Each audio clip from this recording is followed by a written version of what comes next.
திருவன் நமோ தஸ் பகவதோ அரஹதோ சம்மா சம்புத்தஸ். அதிகௌரவத்துக்குரிய எங்களுடைய கல்யாண மித்ர குருநாதர் புத்தோத்பாதோ ஆரியன் வான்சவின் பாத நமஸ்காரம். இப்போது நாங்கள் பார்ப்போம், இன்றைக்கு சத்தியம், சத்திய தர்மம் அப்படின்ட்டு போதனை செய்யும் போதனையாளர்கள்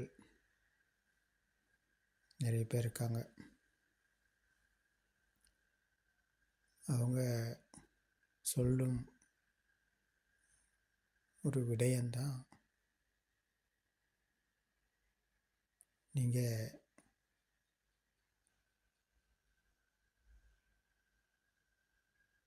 உள்புறத்திலிருந்து எதையும் செய்ய வேண்டிய அவசியம் இல்லை. வெளிப்புறத்தில் எல்லாம் செய்யுங்க. உள்புறம், அதாவது மனசில் நீங்கள் எதையுமே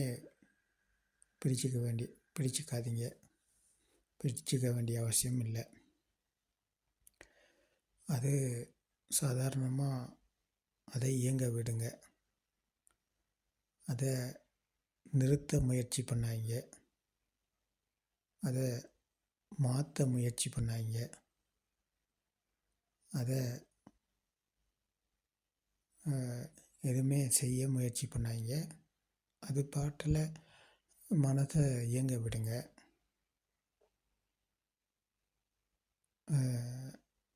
நீ வெளிப்புறத்தில் செயல்படுங்க.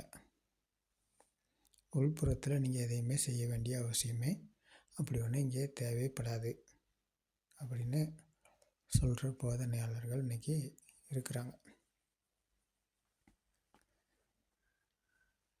அப்போது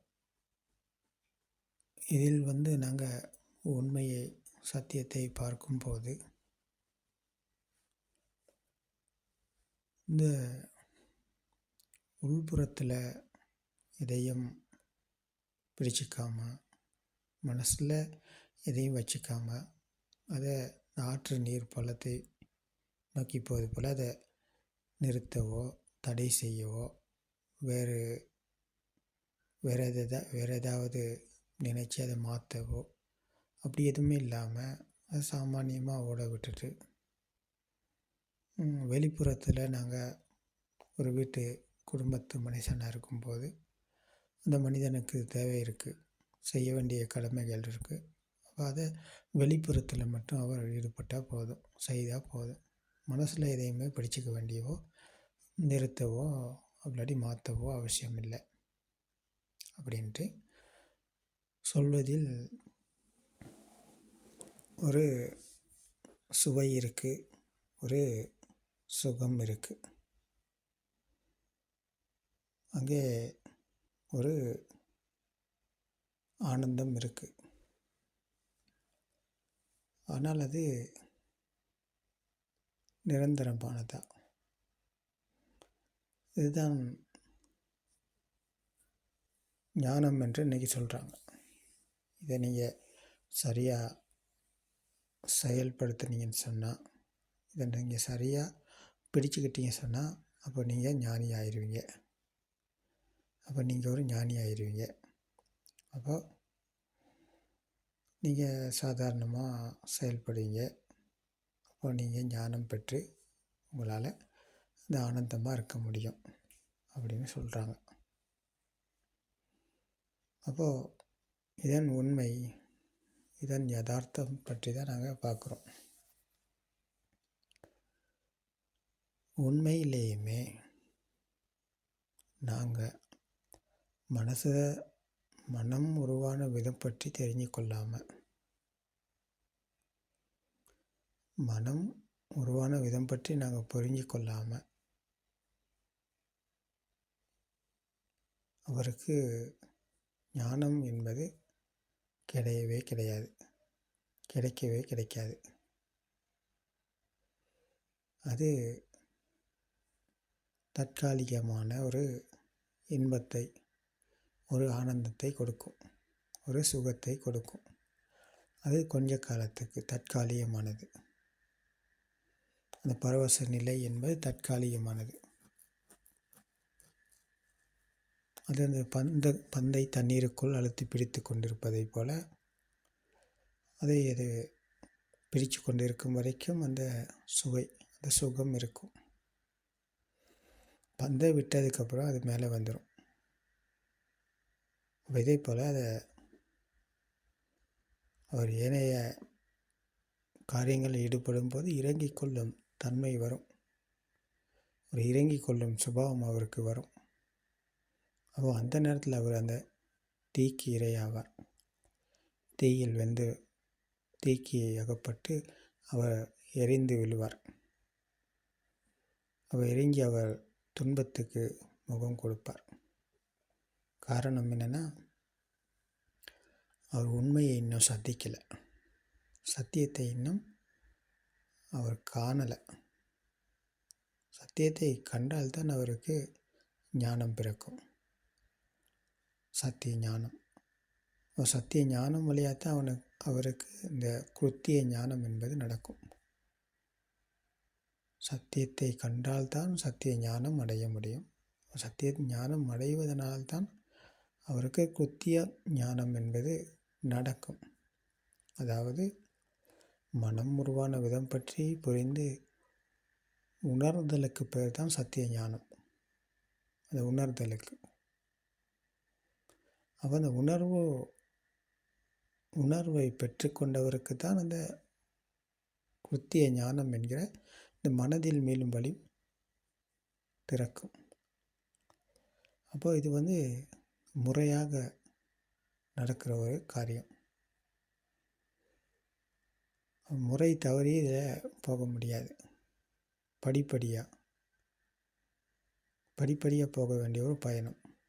படிப்படியான்ற போது முதல் நிலை தான் இந்த மனம் உருவான விதம் பற்றி தெரிஞ்சு கொள்வது. அதை அவர் தெரிஞ்சு கொள்ள முடியும் கல்யாணமித்ரவின் செய்தியில். யார் அந்த கல்யாணமித்ர? சத்தியத்தை போதனை செய்பவர். பகவான் புத்தர் அவர்கள் போதனை செய்த இந்த படிக்க சமுப்பாத தர்மத்தை, மனம் உருவான விதத்தை, இந்த ஆன்மா உருவான விதம் பற்றி போதிப்பவர் தான் கல்யாணமித்ர. சத்திய தர்மத்தில் பகவான் புத்தர் அவர்கள் கூறிய இந்த தத்துவத்தில் இதுதான் போதிக்கிறார். மனம் உருவான விதம், ஆன்மா உருவான விதம். அப்போ இதை பற்றி போதனை செய்பவர் தான் கல்யாணமித்ர. ஏன்னா அவர் இதை புரிந்து உணர்ந்து பக்தி அக்ஷம் அடைஞ்சிருக்கணும். இந்த வழிக்கு அவர் நடைமுறையில் கையாண்டு வந்திருக்கணும். அவர் நடைமுறை அனுபவத்தில் உலகம் எல்லாம் கற்பனை, எல்லாம் இணைந்தது, சத்தமும் வர்ணமும் இணைந்தது தான் உலகம். அப்போது இணைந்தது வெளியில் இருக்கா? வெளியில் இல்லை. அது ஒரு எண்ணம், மனசில் தான் இருக்குது. மனம் என்பது உண்மையா? இல்லை, அது ஒரு சென்சர் மட்டுமே. கண்ணும் காதும் இணைந்த ஒரு எண்ணம் தான் மனம். அப்போ மனம் என்பது உண்மை கிடையாது. அதுவும் ஒரு உற்பத்தி நிலையம்தான், அதுவும் ஒரு சென்சார் தான். அப்போ அதுவும் உண்மை அல்ல. இந்த சத்தியத்தை புரிந்து உணர்ந்து இந்த மனதில் மேலும் வழியில் அவர் நடைமுறையில் அவர் பயணித்து கையாண்டு பிரத்யக்ஷம் அடைந்த நிலையில் மனதிலிருந்து மீண்டவர் உலகத்தை வெல்கிறார். வெளியிலும் இருந்து மீண்டு மனதிலும் இருந்து, வெளிப்புறத்திலும் உள்புறத்திலும், வெளி உலகத்திலும் மன உலகத்திலிருந்து மீண்டவர் தான் புத்த சுபாவம் அடைகிறார். அப்போ அவர்தான் உண்மையான கல்யாணமித்ர. சத்தியத்தை புரிந்து உணர்ந்து பிரத்யக்ஷம் அடைந்தவர். அப்போ அவர் போதனை செய்வது என்னன்னு சொன்னால், இந்த படிக்க சமுப்பாத தர்மம், மனம் உருவான விதம், ஆன்மா உருவான விதம். ஏன்னா இது தெரிஞ்சு கொள்ளாமல், இதை தெரிஞ்சு காட்டி எங்களுக்கு பயணம் ஒன்றும் இல்லை. நாங்கள் ஏதோ ஒரு துஷ்டியில் மாட்டிக்கொண்டு இருப்போம். இன்றைக்கி தியானம் செய்யும் மனிதர்கள் இருக்கிறாங்க ஏராளமாக. தியானம் செய்து சமத்த சமாதியில் மூழ்கி இருப்பது என்பது இதுதான் ஞானம் என்று இன்றைக்கி சொல்கிறாங்க. இல்லை, அது உண்மையான ஞானம் கிடையாது. அது போலியானது, அது தற்காலிகமானது. அதில் நிரந்தரமான சமாதி நிலை அல்ல. அது நிமித்திகத சமாதி. ஒரு மனதை ஒரு நிலைப்படுத்துவது என்பது ஒரு நிமித்தத்துக்குள் வைத்து அதில் ஒரு சமாதி நிலையில் மூழ்கியிருப்பதற்கு பேர் தான் நிமித்திகத சமாதி. அப்போ அதில் ஞானம் என்பது கிடையாது. அது தற்காலிகமானது, கொஞ்ச காலத்துக்கு. அப்போது பகவான் புத்தர் அவர்கள் கூறிய சமாதி நிலை என்பது அனிமித்த சமாதி. நிமித்தங்களில் உண்மை இல்லை, நிமித்தங்களில் சத்தியம் இல்லை என்ற சத்தியத்தை புரிந்து உணர்ந்து பிரத்யக்ஷம் அடைந்த நிலைக்கு பெயர் அந்த அனிமித்த சமாதி. அந்த அனிமித்த சமாதி என்பது எந்த ஒரு நிமித்தத்திலும் உண்மை இல்லை. எல்லாமே சத்தமும் வர்ணமும் இணைந்த எண்ணங்கள். அப்போ எண்ணங்கள் என்பது நிமித்தங்கள். அப்போ இதில் எண்ணங்களில் உண்மை இருக்குதா? இல்லை, அது வேகத்தின் வழியாக வந்தது. கண்ணும் காதும் இணைந்த போது அங்கே அது ஒரு பவர் உருவானுச்சு. அந்த பவர் வேகமாக சுழன்றதுனால நாங்கள் எல்லாம் இருக்குன்னு சொல்லி நினச்சி பிடிச்சு கொண்டிருக்கோம்.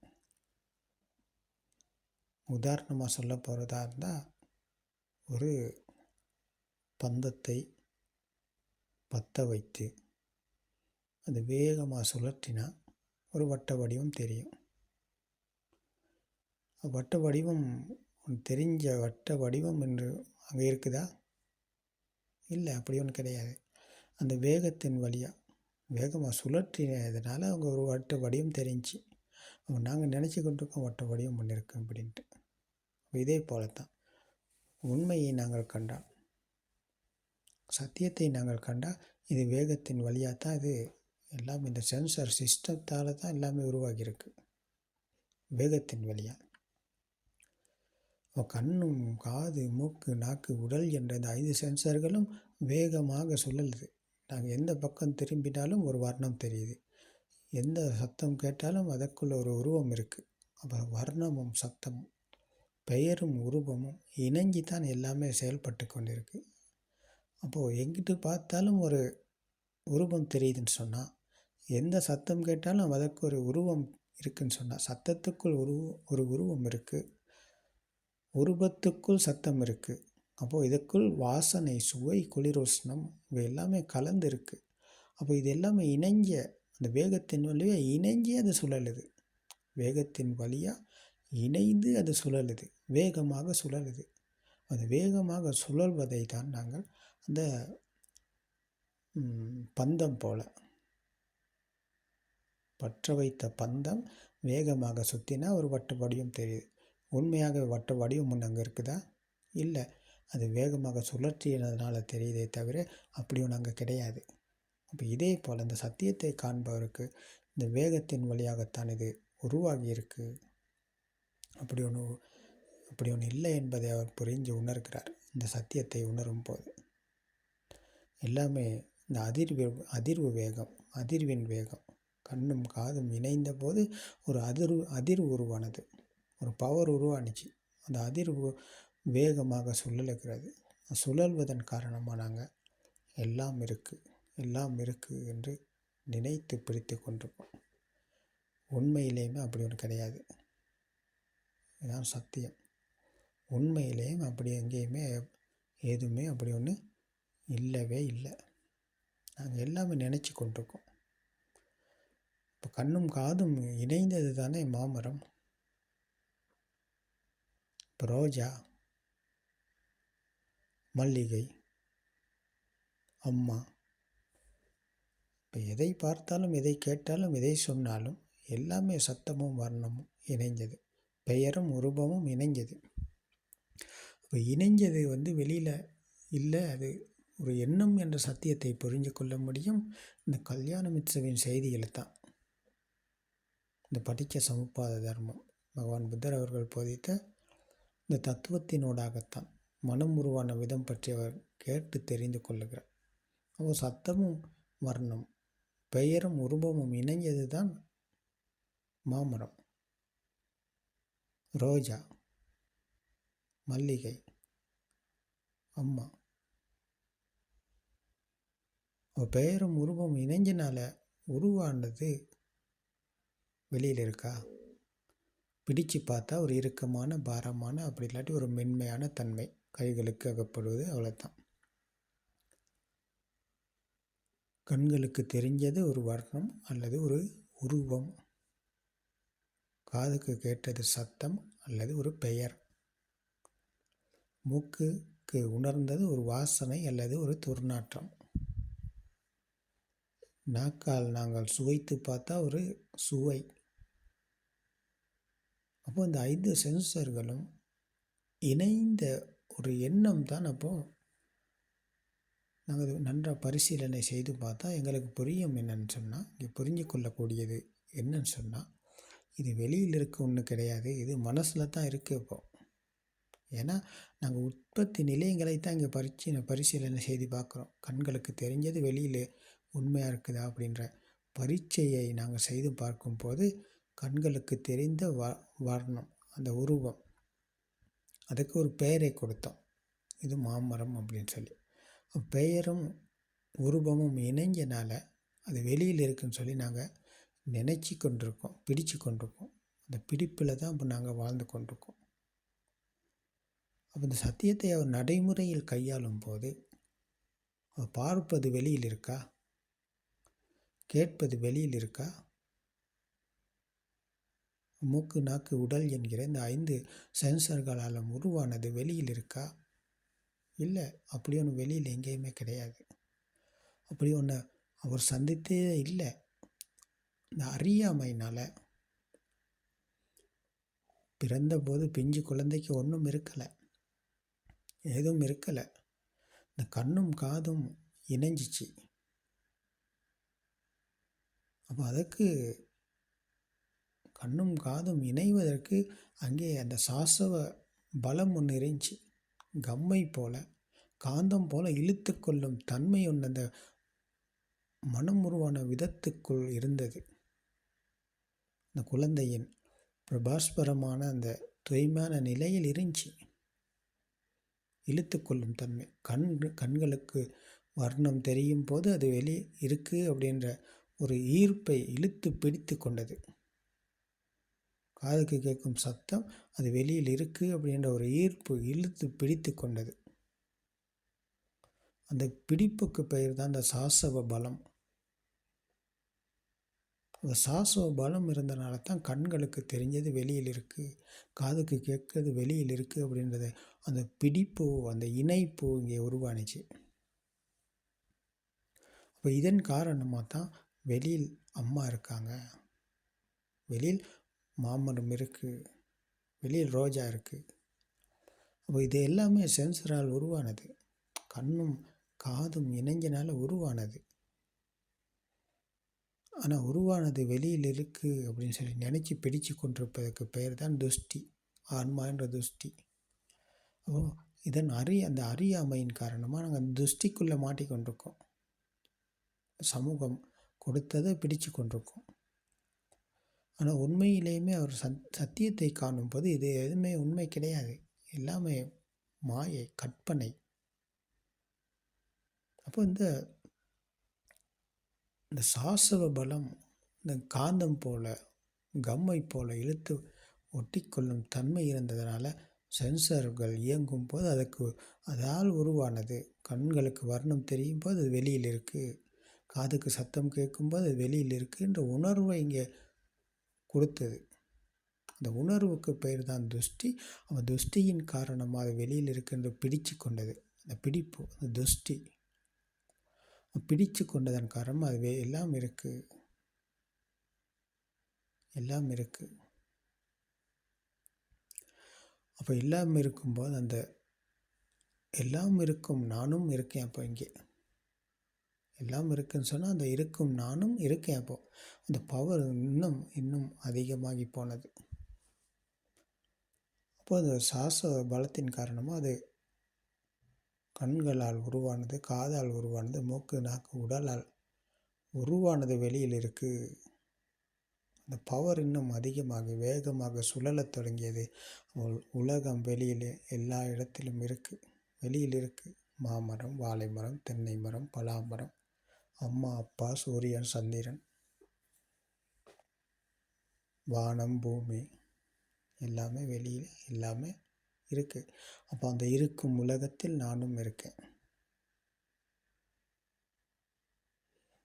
அப்போ அந்த உலகத்தில் இருந்து கொண்டு இருக்கும் உலகத்தில் இருந்து கொண்டு மனதை ஒரு நிலைப்படுத்தி கொண்டு அதில் சமத்த சமாதியில் மூழ்கி இருந்து கொண்டு இந்த நிமித்திகத சமாதியில் மூழ்கி இருந்து கொண்டு இதுதான் ஞானம், இதுதான் உலகை வென்ற சுபாவம், இதுதான் இறை நிலை, இதுதான் முக்தி, இதுதான் மோட்சம், இதுதான் விடுதலை, இதுதான் லிபரேஷன் அப்படின்லாம் சொல்கிறது எதுவுமே உண்மை கிடையாது. எல்லாமே கற்பனை, மாயை. மாயைக்குள்ள தான், கற்பனையில் தான் அவங்க எல்லாமே அந்த கற்பனையில் ஒரு வடிவத்தை ஏற்படுத்தி கொண்டு ஒரு கற்பனை உலகத்தில் தான் அவங்க எல்லாம் இருக்கிறாங்க. அப்போ இதே போல் தான் அந்த வெளிப்புறத்தில் நீங்கள் செயல்படுங்க, மனதில் நீங்கள் எதையுமே செய்யாதீங்க, அதை விடுங்க, தானாக இயங்கட்டும் அப்படின்னு சொல்லும் போதனையாளர்களும் இந்த இடத்துல தான் இருக்கிறாங்க. காரணம் என்னென்னா, அவர்களுக்கு இந்த மனம் உருவான விதம் பற்றி தெரியாது என்னன்னு. உண்மையிலேயும் அவர்களுக்கு இது பற்றி என்னன்னே தெரியாது. அப்போது இந்த படித்த சமுப்பாத தர்மத்தை போதித்தவர் பகவான் புத்தர் அவர்கள். மனம் உருவான விதம், மனம் உருவான விதம் பற்றி கேட்டு தெரிந்து கொள்பவருக்கு தெரியும் உலகம் என்பது உண்மை அல்ல, கற்பனை என்று. அப்போ அவர் இந்த கற்பனையை புரிந்து கொள்கிறார். எங்கேயும் இருக்கும் உலகம் அல்ல இது, இது மனதில் இருக்கும், மனசில் தான் எல்லா கதையும் ஓடிக்கொண்டிருக்கு, வெளியில் அப்படி ஒன்று எங்கேயுமே இல்லை. இப்போ மாமரம் என்பது சத்தமும் வர்ணமும் இணைஞ்சது, பெயரும் உருவமும் இணைஞ்சது. அப்போது தமிழ் பேசுகின்ற மனிதனுக்கு மாமரம் இருக்குது, அது இங்கிலீஷ் பேசும் மனிதன் இது மாமரம் என்று சொல்ல மாட்டார். அப்போ அதுக்கு வேற ஒரு சத்தத்தை அவர் கொடுப்பார். அதே சிங்கள மொழி பேசும் மனிதர் அதுக்கு இன்னும் ஒரு சத்தத்தை கொடுப்பார்.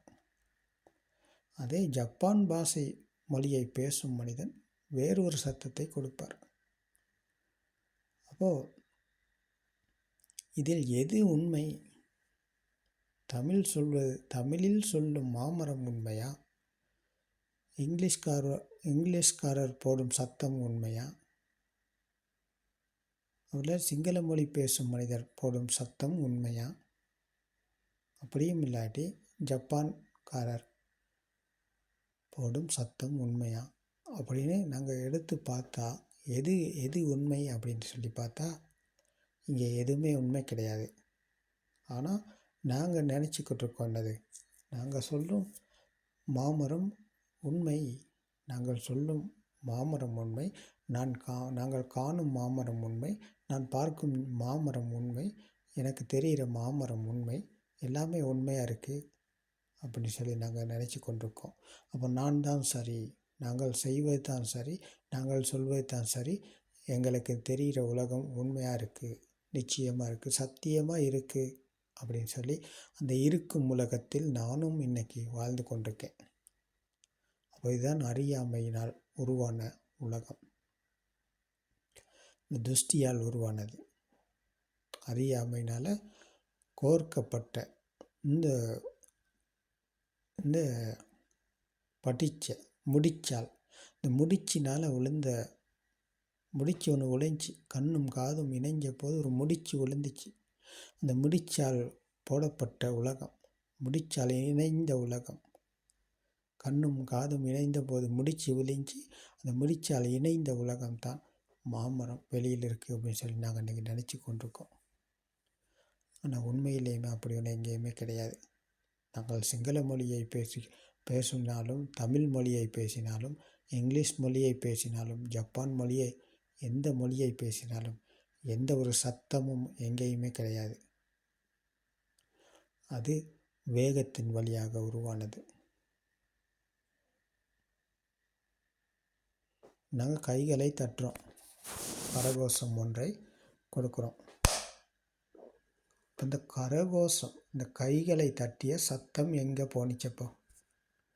அது இரண்டும் இணைஞ்சாச்சு. இந்த 2 கைகளும் தட்டிய போது இங்கே ஒரு பவர் உருவானுச்சு. ரெண்டும் இணைஞ்ச போது ஒரு பவர் உருவானுச்சு. அது அழிஞ்சு போயிடுச்சு. உருவானது அழிஞ்சு போயிடுச்சு, அவ்வளோதான். ஆனால் நாங்கள் நினச்சி கொண்டிருக்கோம் இந்த சத்தம் இருக்குது அப்படின்னு சொல்லி.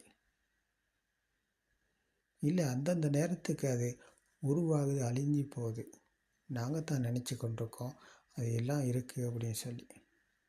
அது அப்போ நாங்கள் நினைப்பில் தானே வாழ்கிறோம். இப்போ நாங்கள் நினைப்பில் வாழ்கிறோமே தவிர உண்மையாக இருக்கும் உலகத்தில் அல்ல வாழ்கிறோம். கற்பனையில் வாழ்கிறோம், நினைப்பில் வாழ்கிறோம். மனதின் மாயைக்கு அடிமையாகி வாழ்கிறோம், அடிமையாகி இருக்கிறோம். அடிமையாகவே வாழ்ந்து கொண்டிருக்கோம். அப்போ நாங்கள் எவ்வளவு காலம்தான் அடிமையாக இருக்கணும்? நீங்களும் எவ்வளோ காலத்துக்கு அடிமையாக இருப்பீங்க? மனதின் மாயைக்கு அகப்பட்டு போவீங்க. இப்போ இதை நீங்கள் புரிஞ்சு கொண்டா மனதை வெல்வீங்க, உலகை வெல்வீங்க. அப்போ உங்களுக்கு மரணம் கிடையாது, மரணத்தை வெல்வீங்க.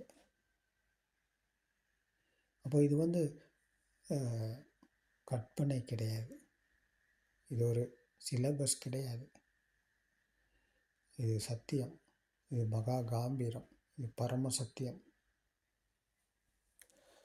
அப்போது ஞானம் என்று இன்னைக்கு ஞானத்தை விற்பனை செய்யும், ஞானத்தை வியாபாரம் செய்யும் மனிதர்கள் இன்னைக்கு ஏராளமாக இருக்கிறாங்க. அப்போது அவர்கள் எல்லாமே அவர்களுடைய தேவைகளை பூர்த்தி செய்து கொள்வதற்காகவும், அவர்களுடைய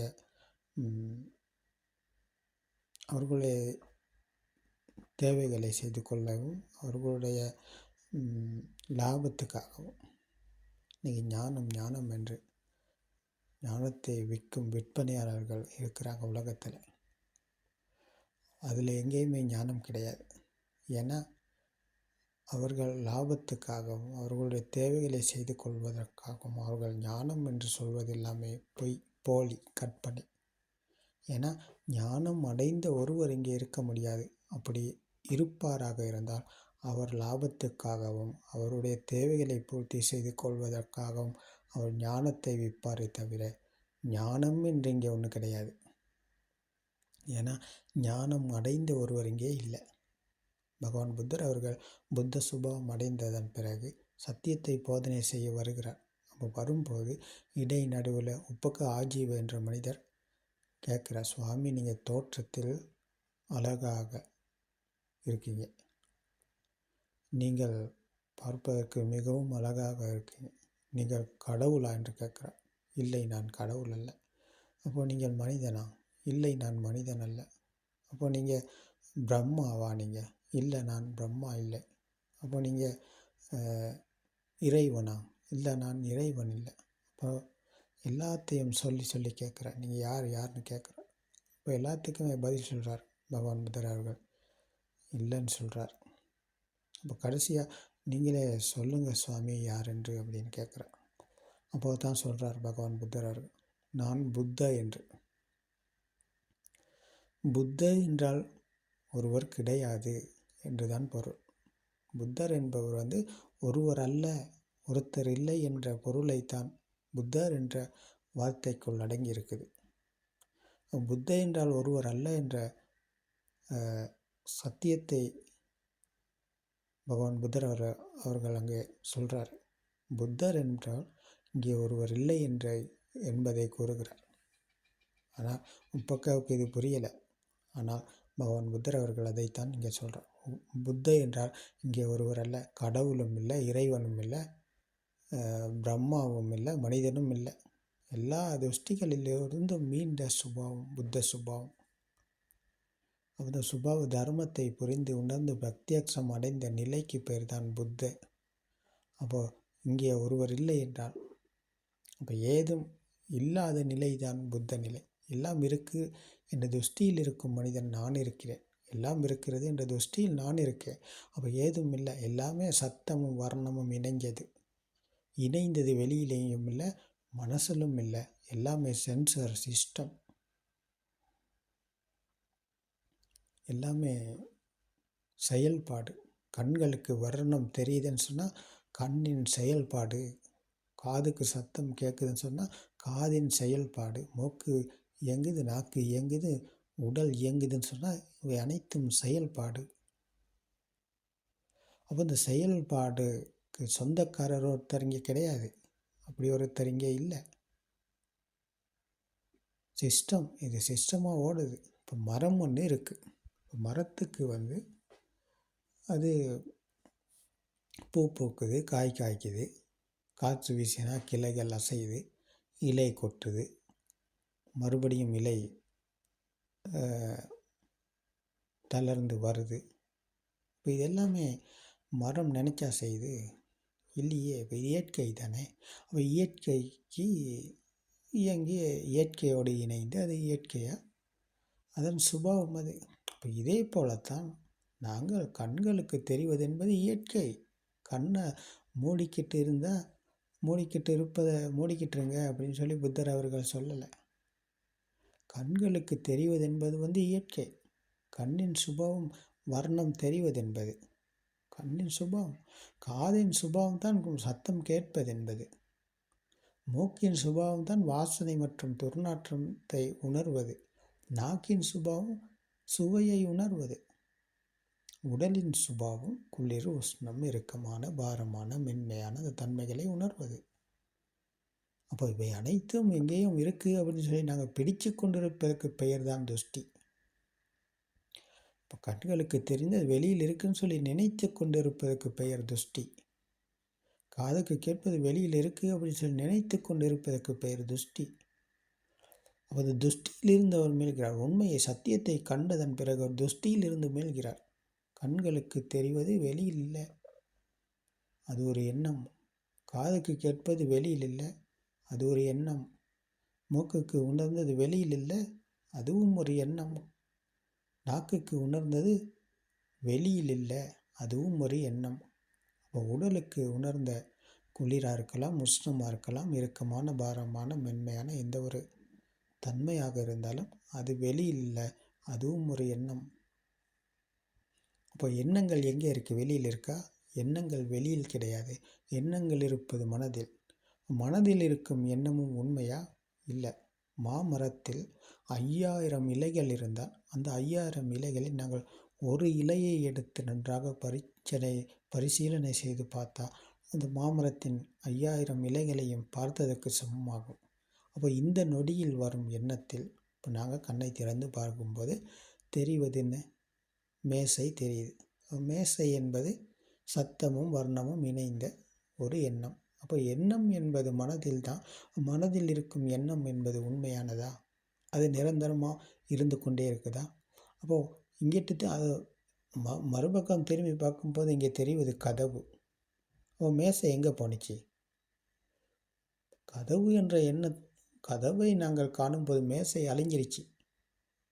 அப்போ மேசை பிறந்து அழிந்ததன் பிறகு கதவு தோன்றியது. கதவு தோன்றி பிறந்து அழிந்ததன் பிறகு மறுபடியும் இங்கிட்டு பார்க்கும் ஜன்னல் தோன்றியது. அப்போது எந்நேரமும் மனதுக்கு எண்ணங்கள் வருது போகுது. அப்போது எண்ணங்களில் தான் நாங்கள் பிறக்கிறோம் இறக்கிறோம். அப்போ எண்ணங்களில் பிறந்து இறந்து போகும் நாங்கள் எண்ணத்தில் உண்மையை கண்டால் எண்ணத்திலும் உண்மை இல்லை என்ற சத்தியத்தை உணர்ந்தால் அப்போது மேசை என்ற எண்ணம் உண்மை அல்ல, கதவு என்ற எண்ணமும் உண்மை அல்ல, ஜன்னல் என்ற எண்ணமும் உண்மை அல்ல. எல்லாமே வேகத்தின் வழியாக சுழன்று கொண்டிருக்குது. அப்போ சுழலும் இந்த எண்ணத்தில் உண்மை இல்லை என்ற சத்தியத்தை அவர் காணும்போது அப்போ இந்த நொடியில் வந்த எண்ணத்தில் உண்மை இருக்குதா? இல்லை. இந்த நொடியிலும் அவர் உண்மையான சத்தியத்தை உணர்கிறார். இந்த நொடியில் வந்த எண்ணத்திலும் சத்தியம் இல்லை, உண்மை இல்லை என்ற சத்தியத்தை அவர் உணர்கிறார். இந்த உணர்வுக்குள் அவர் விழித்து கொள்ளுகிறார். அப்போது எந்த எண்ணமாக இருந்தாலும், மாமரத்தின் 5000 இலைகள் இருந்தது போல எந்த எண்ணமாக இருந்தாலும், நாங்கள் எழுந்ததிலிருந்து நித்திரைக்கு செல்லும் வரை எந்த எண்ணத்தை நாங்கள் பரிமாறினாலும், எந்த எண்ணம் மனதுக்கு வந்தாலும் அதில் உண்மை இல்லை என்ற சத்தியத்தை அவர் இந்த நொடியில் காண்பாராக இருந்தால், இந்த நொடியில் அவர் விழித்து கொள்ளுகிறார். அப்போ எண்ணங்கள் எந்த எண்ணம் வந்தாலும் அவர் அதற்குள் இறங்கிக் கொள்ள மாட்டார். எந்த எண்ணமாக இருந்தாலும் அதற்குள் அவர் பிடித்து கொள்ள மாட்டார். அதை உண்மை என்று நம்ப மாட்டார். அந்த எண்ணத்தின் பின் அவர் போக மாட்டார். அப்போ இதுதான் எண்ணத்திலிருந்து மீண்ட சுபாவம், மனதிலிருந்து மீண்ட சுபாவம். மனதுக்கு வரும் எண்ணங்களிலும் உண்மை இல்லை என்றால் மனதிலிருந்து மீட்கிறார். அப்போ இதற்கு பெயர் தான் துன்பத்தில் மீளும் வழி. மனதில் மீளும் வழி, துன்பத்தில் மீளும் வழி, நிர்வாணம் அடையும் வழி. இதுவே நிரந்தரமான வழி என்ற இந்த வழியைத்தான் பகவான் புத்தர் அவர்கள் போதிக்கிறார்கள். அப்போ இது தெரிஞ்சு கொள்ளாமல், மனதை பற்றி புரிஞ்சு கொள்ளாமல், மனம் உருவான விதம் பற்றி தெரிஞ்சு கொள்ளாமல், மனதின் மாயிலிருந்து மீளாமல் ஒருவர் எப்படி ஞானம் அடைவார்? அப்போ அது உண்மையான ஞானமாக இருக்குமா? அது உண்மையான சத்திய தர்மமாக இருக்குமா? இல்லை. இது ப்ராக்டிக்கல் புத்திசம். இது நீங்கள் இந்த நொடியில் கையாளக்கூடியது. இந்த நொடி இப்போது இந்த செகண்ட் உங்களால் கையாளக்கூடியது. நீங்களே இதை விமர்சித்து பார்த்தீங்கன்னா உங்களுக்குள் இதை புரிஞ்சு உணர முடியும். ஏன்னா இது யாரோட்டு கதையும் இல்லை, இது உங்களுடைய வாழ்க்கை கதை. நீங்களே பார்க்கலாம். இது யார் சொன்னாலும் நீங்கள் ஏற்றுக்கொள்ள வேண்டிய அவசியமே கிடையாது.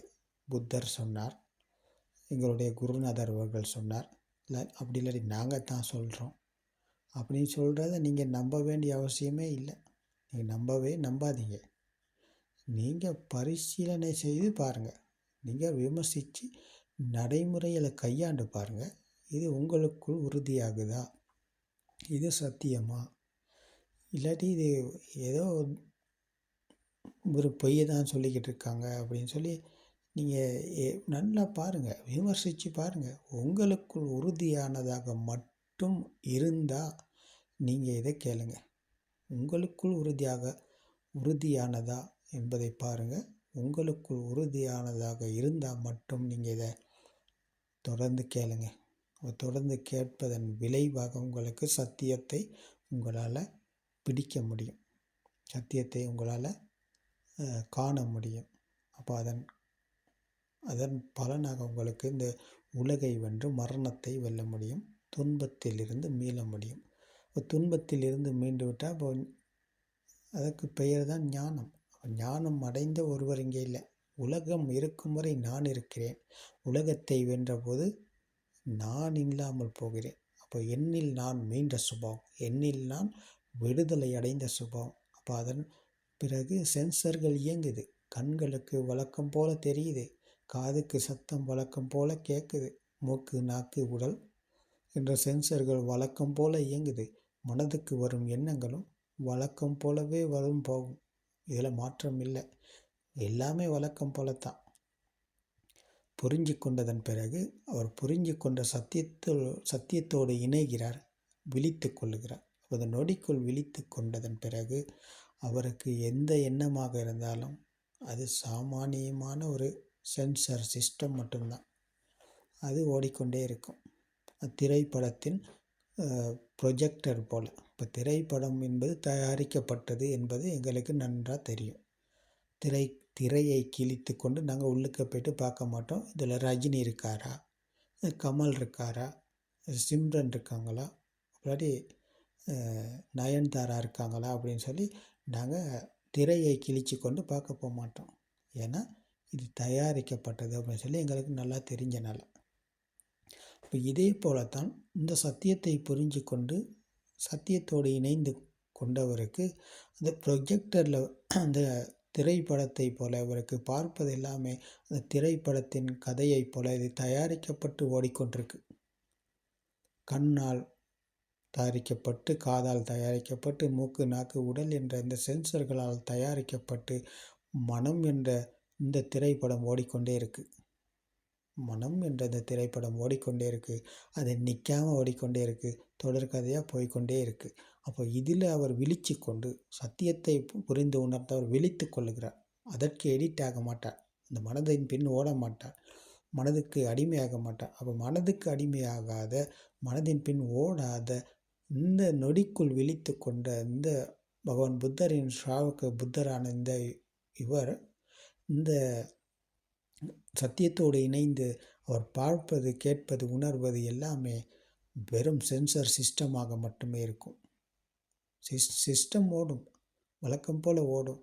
ஆனால் எதற்குமே களங்கம் இல்லை, எதற்குமே பிடிப்பு இல்லை, எதையுமே விரும்புவதற்கு இவருக்கு ஒன்று கிடையாது, எதையுமே வெறுப்பதற்கும் இந்த உலகத்தில் அப்படி ஒன்று எங்கேயுமே கிடையாது இவருக்கு.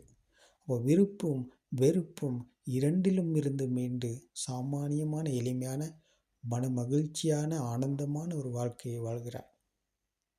இதான் துன்பத்தில் இருந்து மீண்ட சுபாவம், இதான் மனதிலிருந்து மீண்ட சுபாவம், இதான் நிர்வாணம் அடைந்த சுபாவம், இதுதான் நிரந்தரமான இந்த வழிக்கு வந்த சுபாவம். இதை தவிர வேறு எங்கேயுமே இல்லை சத்தியம். உலகத்தில் எங்கேயுமே இல்லை.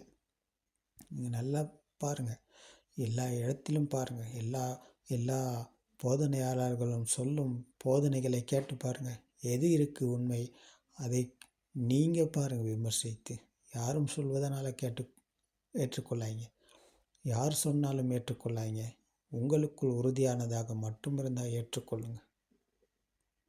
அப்போ இந்த சத்திய தர்மம் பகவான் புத்தர் அவர்கள் போதித்த இந்த படிச்ச சமுப்பாத தர்மத்தினூடாக இந்த மனம் உருவான விதம், இந்த ஆன்மா உருவான விதம் பற்றி தெரிந்து கொள்ளும் ஒரு மனிதன் சுத்தபத்தாரிய ஸ்ராவக்கராகிறார். அப்போ அவருக்கு தான் வழி திறக்கிறது, மனதில் மேலும் வழி. அப்போ அந்த துன்பத்தில் மேலும் வழி, நிர்வாணம் அடையும் வழி, இதுவே நிரந்தரமான வழி என்ற வழியில் அவருடைய பயணம் மேற்கொள்ளப்பட்டு அந்த பயணத்தின் மனதை வென்று, உலகை வென்று, மரணத்தை வென்று சாந்தமான இனிமையான சுவையில் அவர் வீற்றிருப்பார். அப்போது அவரிடமிருந்து யாருக்கும் எந்த ஒரு தீங்குமே நடக்காது. எப்போவுமே ஒரு எறும்புக்கு கூட அவர் துரோகம் நினைக்க மாட்டார். ஏன்னா உலகை வென்றவருக்கு உலகத்தின் மீது கருணை தான் வரும். மற்றவர் படும் பாடு, மற்றவர் படும் துயரம் அவருக்கு அந்த துயரத்தில் மற்றவர் படும் துயரத்தில் இருந்து அவரை மீட்டெடுக்க ஒரு உதவி செய்வாரே தவிர, அவரின் வேதனையில் அவரின் துன்பத்திலிருந்து அவருக்கு விடுதலை பெற உதவி செய்வாரே தவிர, அவரை பள்ளத்தில் போடவோ, அவரை கஷ்டத்தில் போடவோ, அவரை பழி வாங்கவோ இவர் எப்போவுமே போக மாட்டார். என்றைக்குமே இவர் போக மாட்டார். இதுதான் இந்த வழிக்கு வந்தவரின் சுபாவம். சுத்தவத் ஆரிய ஸ்ராவகரின் பகவான் புத்தர் சென்ற வழிக்கு வந்தவரின் சுபாவம் இங்கே இவர் கையாளுகிறார். இவர் நடைமுறையில் கையாளுகிறார். ப்ராக்டிக்கலாக இவர் புரிந்து உணர்கிறார் இந்த சத்தியத்தை. அப்போது இது துர்லபமான ஒரு ஔஷதம் தான் இந்த புத்தோத்பாத போதனை என்பது. ஏன்னா இந்த ஔஷதம், இந்த மருந்து வேறு எங்கேயுமே கிடையாது. இந்த இந்த மருந்து நீங்கள் உலகில் எங்கெங்கேயோ இருக்கிறாங்க போதனையாளர்கள். ஆனால் இந்த ஔஷதத்தை, இந்த மருந்தை யாராலும் கொடுக்க முடியல. அப்போ இதுதான் இந்த மரணத்திலிருந்து மீளும் ஔஷதம், துன்பத்திலிருந்து மீளும் ஔஷதம். அப்போ இந்த ஔஷதத்தை பெற்றுக்கொள்ளுங்கள், இந்த மருந்தை பெற்றுக்கொள்ளுங்கள். நீங்களும் நிரந்தரமான சுவையை பெற்றுக்கொள்ளுங்கள். மரணத்திலிருந்து விடுதலை அடையும் சுவையை பெற்றுக்கொள்ளுங்கள்.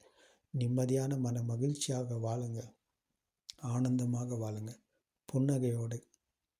உங்கள் குடும்பம் ஒற்றுமையாகும், உங்கள் குடும்பம் மன அமைதியை பெறும், உங்கள் குடும்பம், உங்களுடைய தாய் தந்தை, உங்களுடைய பிள்ளைகள், உங்களுடைய சகோதர சகோதரிகள் எல்லாமே ஒற்றுமையாகவும் மன மகிழ்ச்சியாகவும் நிறைவான ஒரு வாழ்க்கையை, அமைதியான ஒரு வாழ்க்கையை வாழ முடியும் இந்த சத்தியத்தை புரிந்து கொண்டால்.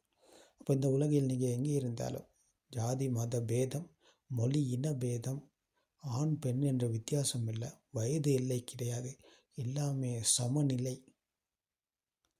இதற்கு எந்த ஒரு பாகுபாடுமே இல்லை. சத்தியம் என்பது எல்லாத்துக்கும் ஒன்று தான். அதான் இந்த பரம சத்தியம். அப்போ எல்லாத்துக்கும் ஒரே ஒரு சத்தியம்தான். அது பகவான் புத்தர் அவர்கள் போதித்த இந்த படிச்ச சமுப்பாத தர்மம். அதை புரிஞ்சு கொண்டதன் பிறகு அவர் ஆண் பெண் என்ற வித்தியாசம் இல்லாமல், ஏற்ற தாழ்வு என்ற வித்தியாசம் இல்லை, படித்தவர் படிக்காதவர் என்ற வித்தியாசம் இல்லை, ஏழை பணக்காரர் என்ற வித்தியாசம் இல்லை, எல்லாமே ஒரே சுபாவம், வன்னஸ் என்கிற புத்த சுபாவம். ஏதும் இல்லை ஒன்றும் இல்லை என்ற சத்திய தர்மத்தை புரிந்து உணர்ந்து பிரத்யக்ஷம் அடைபவர் நானும் இல்லை என்ற சுபாவத்தை அடைகிறார். அதுதான் புத்த சுபாவம். அப்போ இவர் ஸ்ராவக புத்த என்ற புத்த சுபாவத்தை தான் அடைகிறார்.